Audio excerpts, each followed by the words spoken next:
Hey, what's up guys? How's it going? Hope everybody's having a great day today. In today's video, we're going to be talking about whether it's still a good idea to learn how to code in 2025.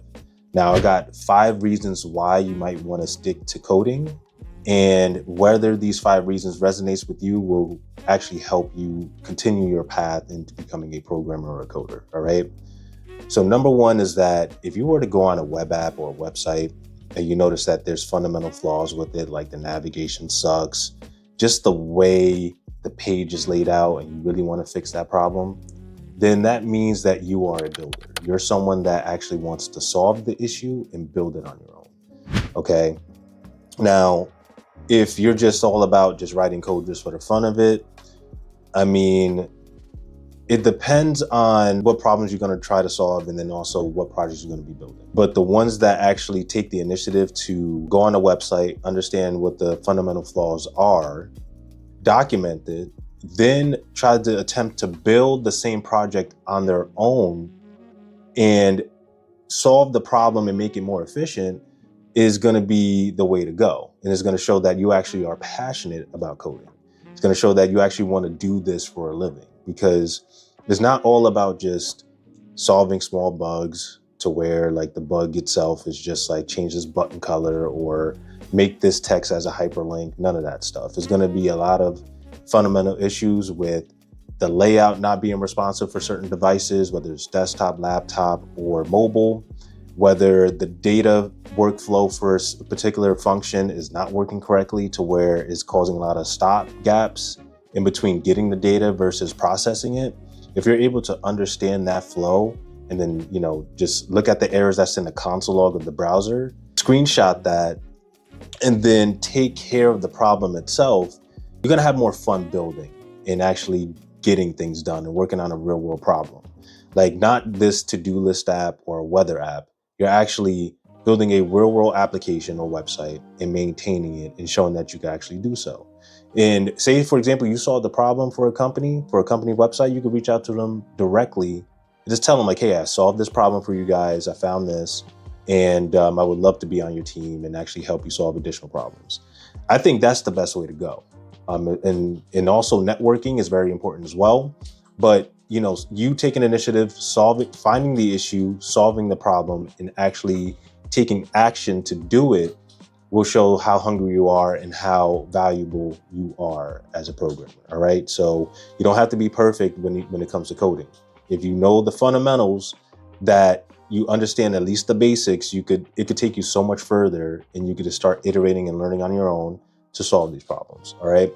Which leads me to number 2, is that the job market still loves devs. Even with the job market being very competitive now, where a lot of new people jumping into tech, computer science majors, right? They're learning how to code. They're learning all these different frameworks, all these new frameworks, and they're thinking that they're going to get a job right out of the gate. They're not, because there's a lot of competition. There's remote work, there's hybrid jobs, there's jobs that you have to commute to every single day. And, the competition is very competitive, especially for entry-level developers. So the best way to navigate that is to learn tools, learn AI tools like ChatGPT, Claude, GitHub Copilot. Windsurf is very good as well if you wanted to easily build out a project and have AI be a pair programmer with you to build a project from scratch and actually solve the problems that you're running into. Not knowing any AI tools and staying away from it. I know a lot. I used to be this way. I never really liked looking into AI and actually using AI as an end-all be-all. I was a Stack Overflow guy. I'm a guy that likes to Google things, figure out the problem, and then apply logic, right, from what I've learned. But after using AI and being forced to do it, it is actually a game changer. You could use AI to your advantage to solve fundamental problems in your code, actually solve errors that show up in a console log that you can't figure out, and then also look at different alternatives to what you can do to improve your code, all right? So don't be afraid to use AI. Use AI as a leverage point to help you learn as much as you can at a much faster rate, and actually apply AI whenever you need it, right? You don't have to use it every single time. If you're good with building something and you're comfortable with that, but then you get stuck, After like 10 or like 30 minutes, you're still stuck, use AI to kind of assist you with that. So, like I said, the job market is always looking for devs. And if it's something that you're very passionate about, I would implore you to just keep applying, network, make sure that you get out there and push for it, okay?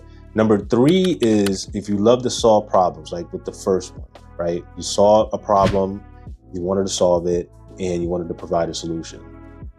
Being a programmer will increase your problem-solving skills and your analytical skills. Every single day, you have to look at problems, you have to understand how that problem is happening, first off. Once you get an error in the console log, or if you were to look at logs in general of what's going on with the data and you're seeing that there's errors, what's going on? How is that error being produced?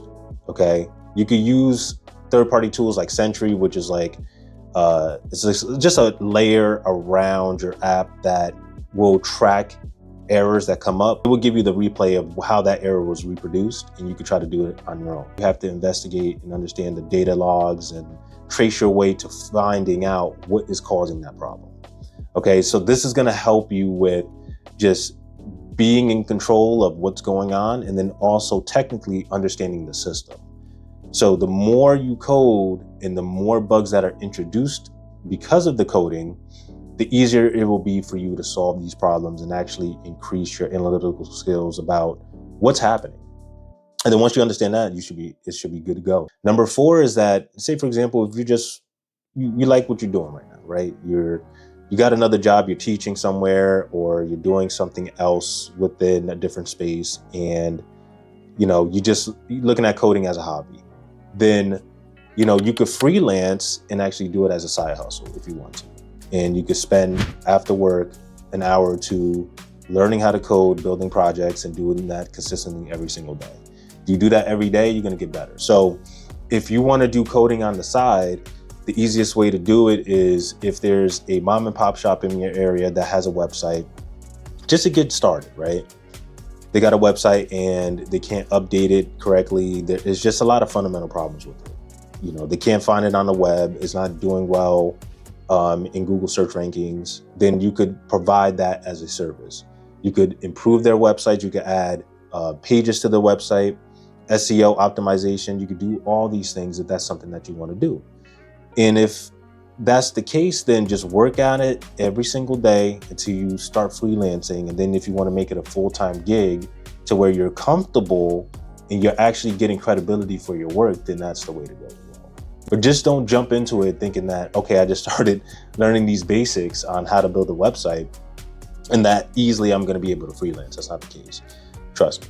So you have to have projects to back up your skill set, and then also the ability to speak about what problems you're able to solve, what solutions you're able to provide, and how valuable you will be for that company. And then the last thing I want to talk to you guys about is that AI tools are here to help improve productivity from programmers. Is to help understand the problems that you're not technically seeing in the code after spending, a couple minutes or an hour trying to figure out what's going on. AI will give you that fresh set of eyes on that issue and actually give you an understanding of what the problem is and how to potentially solve it. And I use the word potentially because AI could be wrong at many times. It could hallucinate, it could give you the wrong thing. And then if you apply that in your code base and now you're opening up more issues, then you got to go back and forth with AI to solve these problems, and you're going to be frustrated. All right. So being able to use AI to your advantage to where you're able to build things effectively, solve problems effectively, and actually be more productive as you're building a function out. If you're not too sure about the logic and how you're going to be going about, storing the data or formatting the data that you're getting in the data set, then you could also just use AI to just ask it, like, how can I do this more effectively? And they'll give you a solution, and then all you have to do is just either accept it or not. But based on that information, AI could help you get things up and running without you having to do all the boilerplating, which is you install a library, you get things up and running. You have to do all these dependency work. It can do all that for you. And all you have to worry about is just building, right? It saves a lot of time. Just get comfortable with using AI as a tool in your tool belt to help you learn different topics a lot faster, to help you build effective projects, and ultimately knowing how to prompt AI to do what you want it to do to get you to that end goal. All right. And if you're in love with that and you love technology and you love the advancements in AI and how to build applications and all that stuff, coding is right for you. It's just a matter of like, you got to put in more work now than you had to do back in like 2018. It's way harder now. So you have to compete with a lot of people out there that has the skills and they're probably better than you. But the way to get over that is to network effectively. Understand, like, if there's a company that you want to work for and you're on the website and you notice that there's fundamental flaws, try to create a project to fix those flaws and present it. Be like, hey, I worked on this and this, I noticed these are the issues, the pain points that you have, and I fixed them for you. And I would love to jump on a call, to do an interview, and we could talk about what my value is to you guys. And if you do that, I mean, you're going to get a gig in no time. But it's not about just applying for applications and hoping for the best. It's not going to happen. I'm telling you that right now. So listen to me. Do the work. If you love the code, you will make time for it. Don't say like, I don't have time for it. You do have time. You can schedule out time. Trust me. If it's at least an hour a day or even 30 minutes, schedule out that time. All right. If you want it this bad, if you want to change your life in terms of a new career path and actually doing something that's meaningful that you actually wanted to do, then I suggest you start taking action right now and do it. All right. So that's it, guys. That's the video. If you like this video, please like, share, and subscribe. Let me know if any of the top 5 reasons why you should be coding today resonates with you and what actions you're going to be taking to get there. Okay. And if you have any projects that you want me to review or have any questions about tech, how to navigate, you can reach out to me at thefullstackbro@gmail.com. And, I could talk to you through email. And if you want to jump on a call, we can set that up as well. All right. I'll talk to you guys later.